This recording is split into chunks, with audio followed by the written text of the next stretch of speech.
जय श्री राम। रामनवमी 2026 में 26 तारीख यानी 26 मार्च को मनाई जाएगी या फिर 27 मार्च को मनाई जाएगी।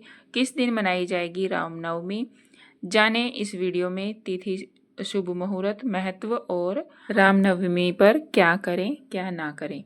तो शास्त्रों के अनुसार भगवान राम जी का जन्म चैत्र मास के शुक्ल पक्ष की नवमी तिथि को मध्याह्न काल में हुआ था, यानी कि दोपहर के समय में हुआ था। इसीलिए रामनवमी की पूजा दोपहर में करना शुभ होता है। जाने रामनवमी की सही तिथि, मुहूर्त सहित अन्य जानकारी। रामनवमी का विशेष महत्व है। हिंदू धर्म में हर साल ये पर्व चैत्र मास के शुक्ल पक्ष की नवमी तिथि को ही मनाया जाता है। मान्यताओं के अनुसार नवमी तिथि को मध्याह्न काल में श्री राम जी का जन्म हुआ था। इसी कारण श्री रामलला के जन्मोत्सव के रूप में यह दिन विशेषकर मनाया जाता है। इस दिन अयोध्या में धूमधाम से यह पर्व मनाया जाता है। इस दिन माता सीता की पूजा करने का विधान है। इसके साथ ही रामनवमी के दिन माँ दुर्गा के 9वें स्वरूप माँ सिद्धिदात्री की पूजा का भी विशेष विधान होता है।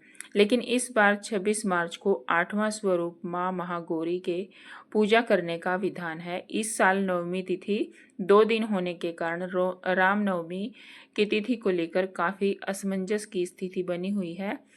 तो आइए जानें रामनवमी की सही तिथि, शुभ मुहूर्त, खास संयोग, धार्मिक महत्व के साथ। तो चैत्र मास के शुक्ल पक्ष की नवमी तिथि का आरंभ हो रहा है 26 मार्च 2026 को सुबह 11:46 पर। चैत्र मास के शुक्ल पक्ष की नवमी तिथि समाप्त हो रही है 27 मार्च 2026 को सुबह 10:07 पर।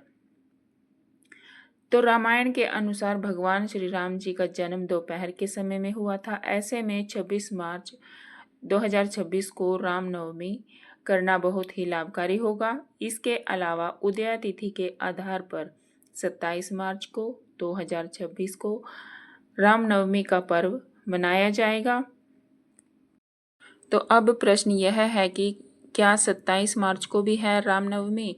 तो आपको बता दें कि चैत्र मास के शुक्ल पक्ष की जो नवमी तिथि है वो 27 मार्च को सुबह 10:07 पर समाप्त हो रही है। तो इस दिन ऐसे में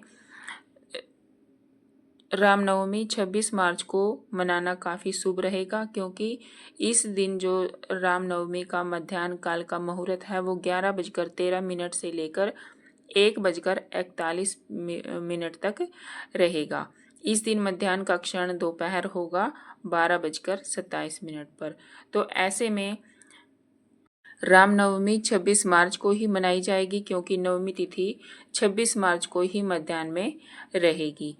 रामनवमी का पर्व भगवान श्री राम के अवतरण का प्रतीक है, जो धर्म, सत्य और मर्यादा के सर्वोच्च आदर्श हैं।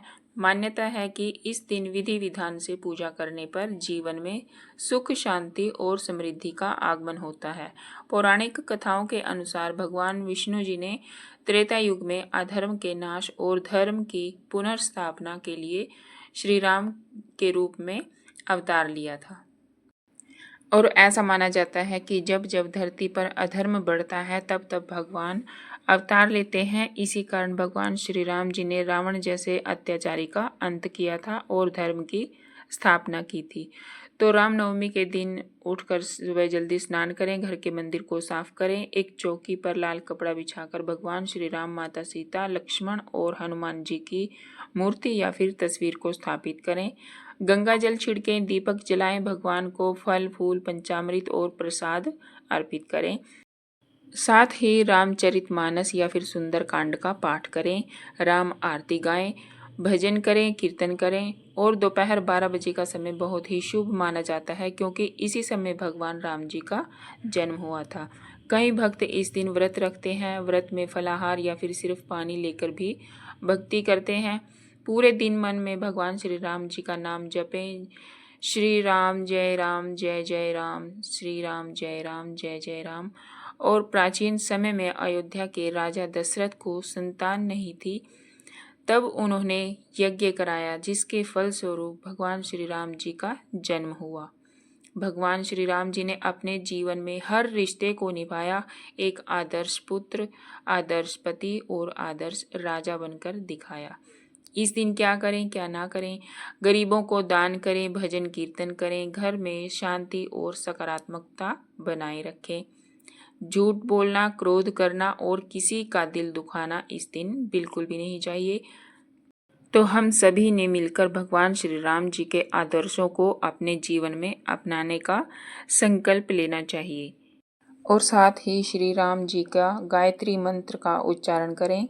ओम दशरथय विद्महे सीता वल्लभाय धीमहि तन्नो राम प्रचोदयात्। जय श्री राम।